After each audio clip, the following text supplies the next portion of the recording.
আল্লাহ দুনিয়াতে একটা ঘর নিলেন, নিজের নামের ঘর, ওইটা বাইতুল্লাহ, কিন্তু আল্লাহ কি ওই ঘরে থাকে না। কিন্তু আল্লাহ ঘোষণা দিয়েছেন এটা উনার ঘর, এটা এত বরকতময় ঘর, পৃথিবীর অনেক মানুষের হাত এই ঘরের মধ্যে পড়েছে। ফেরেশতারা প্রথমে এই ঘর তৈরি করেছে, আবার এই ঘরের একেবারে উপরে বাইতুল মামুন নামে একটা ঘর আছে না নাই? আমরা কাবার চারদিকে তাওয়াফ করি, ফেরেশতারা তাওয়াফ করে বাইতুল মামুরের চারপাশে। 70,000 করে ফেরেশতা ঢুকে ইবাদত করে বের হয়ে যায়। Up to the day of judgement, কিয়ামত পর্যন্ত আর কেউ আরেকবার ওই বাইতুল মামুরে ঢোকার সুযোগ পায় না। কোন সুবহানাল্লাহ। তার ঠিক বরাবর নিচে আমাদের কাবা। প্রথমে এই কাবাকে তৈরি করলো ফেরেশতারা, তারপর তৈরি করলো সাইয়েদনা আদম, ওনার হাত লাগলো। সাইয়েদনা নূহ আলাইহিস সালামের সময় এমন প্লাবন হলো, বন্যা, ফ্লাড, ড্রাস্টিক্যালি ফ্লাড, সব ভেঙে চুরে শেষ, কাবাও শেষ। নূহ আলাইহিস সালাম নেমে আবার বানালেন, এরপর বানালেন ইব্রাহিম আলাইহিস সালাম। পড়েন সুবহানাল্লাহ। আল্লাহ একটা ফ্রেম দিলেন, ইব্রাহিম এতটুকু উঁচু করবা আমার ঘরটাকে, এতটুকু প্রশস্ত করবা, এতটুকু লম্বা করবা। কিন্তু উনি তো এত লম্বা না, এত লম্বা করবে কেমনে? নাগাল পায় না। বানানোর পরে দাঁড়িয়ে আছে, আর উপরের দিকে উঠতে পারে না। আল্লাহ বললেন, don't worry about it, I am sending a beautiful stone from paradise.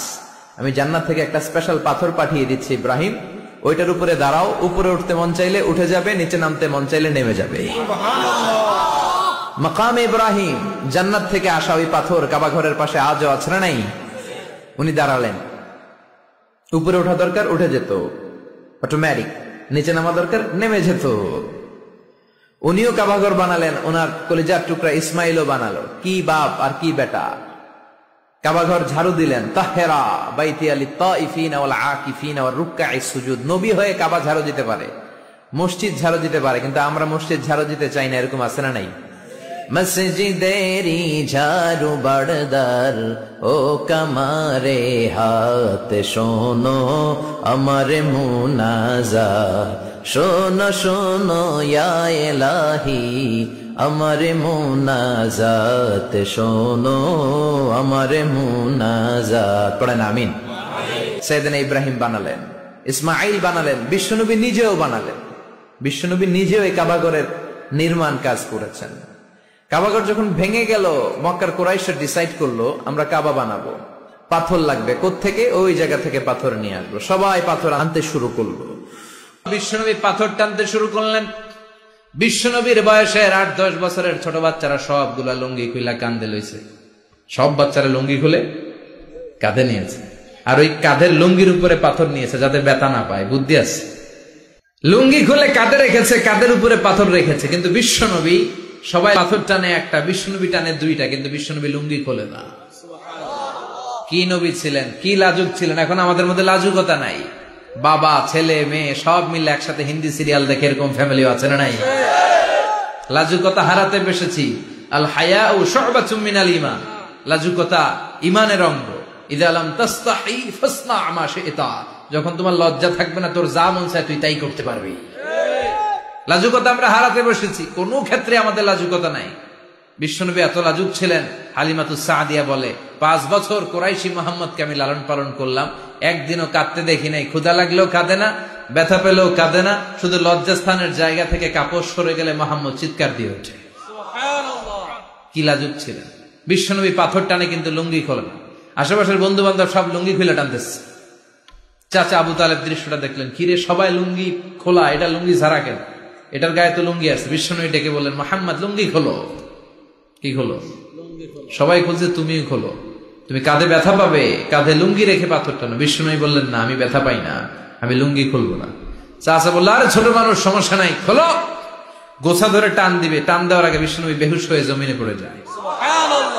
লুঙ্গি খোলা আর হয় নাই। বিশ্বনবীর লজ্জাস্থানও কেউ দেখে নাই। আল্লাহু আকবার। লুঙ্গি খোলেন না। এটা তো সাধারণ মানুষ না, এটা অসাধারণ মানুষ। এটা যেন তেন মানব নয়, এটা মহামানব। ঠিক কিনা? আপনি ব্রিটিশ মিউজিয়ামে ঢুকবেন, সাদা পাথরের ফলকে লেখা, as a father, as a teacher, as a law giver, as a law maker, as a reformer of the society, as a commander, as a messenger, Muhammad is the superman of the world. সুবহানাল্লাহ বলেন। বিশ্বনবীকে Superman বলা হয়। বুক ফুলে যায় আমাদের, কলিজা ঠান্ডা হয়ে যায়। ঠিক কিনা? কুমারী নারীর চেয়েও বিশ্বনবী বেশি লাজুক ছিলেন। সুবহানাল্লাহ। এটা তো সাধারণ নবী না, এটা অসাধারণ নবী, ঠিক কিনা? 5 বছর হালিমার বাড়িতে ছিলেন। হালিমা দুধ খাওয়ালো। হালিমা বলল, মোহাম্মদ রে দুধ খাওয়াতে নিলাম, কিন্তু আজীব তামাশা, আমার ডান স্তনের দুধটা খায়, বাম স্তনের দুধ তো খাওয়াতে পারি না, বাম স্তনের দুধটা মুখে ঢোকাতে পারি না। 5টা বছর ছিল, 2 বছর দুধ খাইলো, একদিনের জন্য আমার বাম স্তন টাচ করে নাই। কারণ হালিমার আরো কয়েকটা ছেলে মেয়ে ছিল।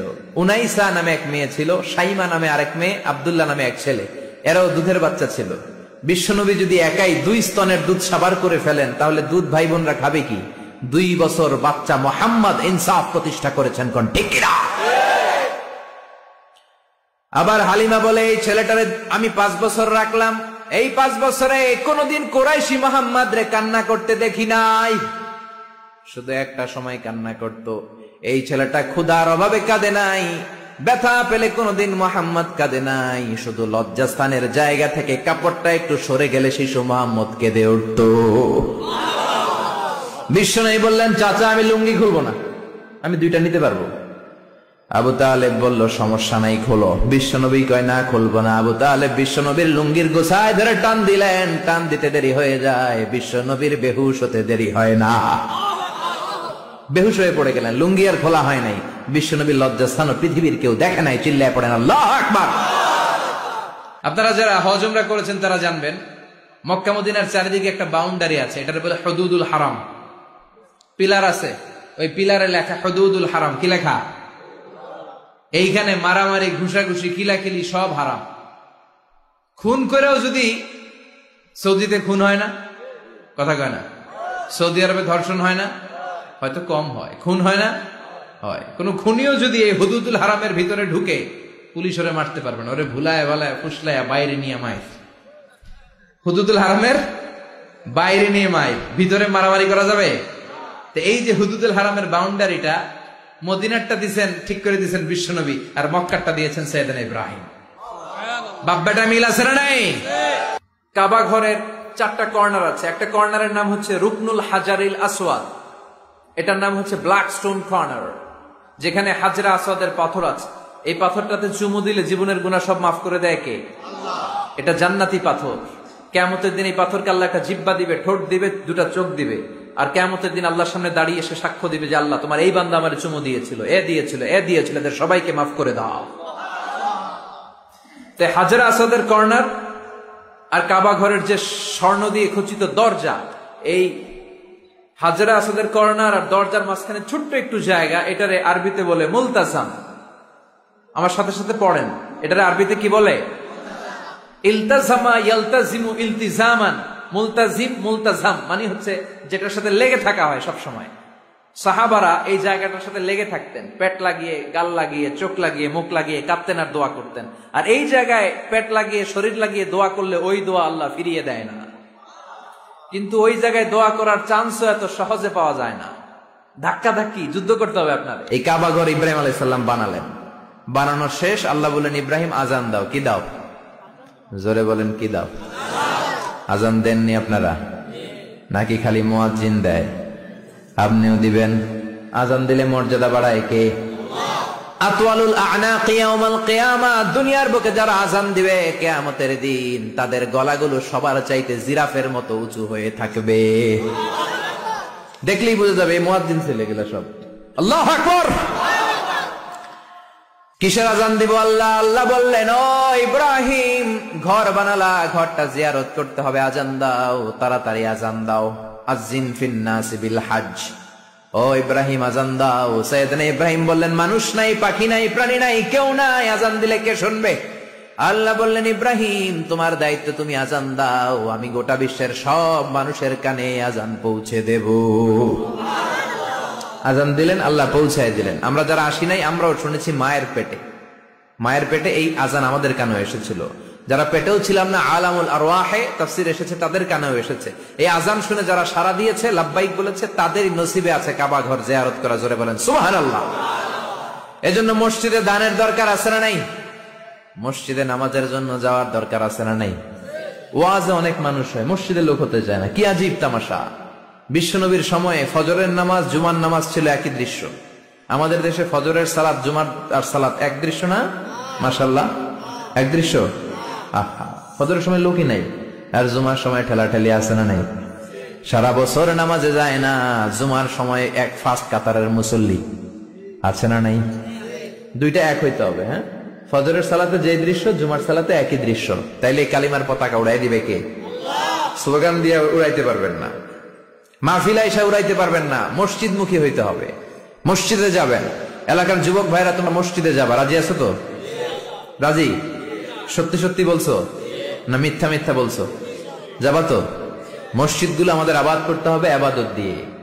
মসজিদের টাইলস হয়েছে, এয়ার কন্ডিশন হয়েছে, কার্পেট হয়েছে, মাগার মুসল্লি হয় নাই, ঠিক কিনা? বিশেষ করে ফজরের সালাত মসজিদে যাবা, কে কে যাবা না হাত তোলো। 1 2 3 4। ওই যে আরেকজন এবে তুলে রাখছে, বুঝতে পারে না, উনি আবেগে তুলে ফেলছে। মসজিদে যেতে হবে ফজরের সালাতে, রাজি আছেন তো? আল্লাহ কবুল করুক, পড়েন আমিন।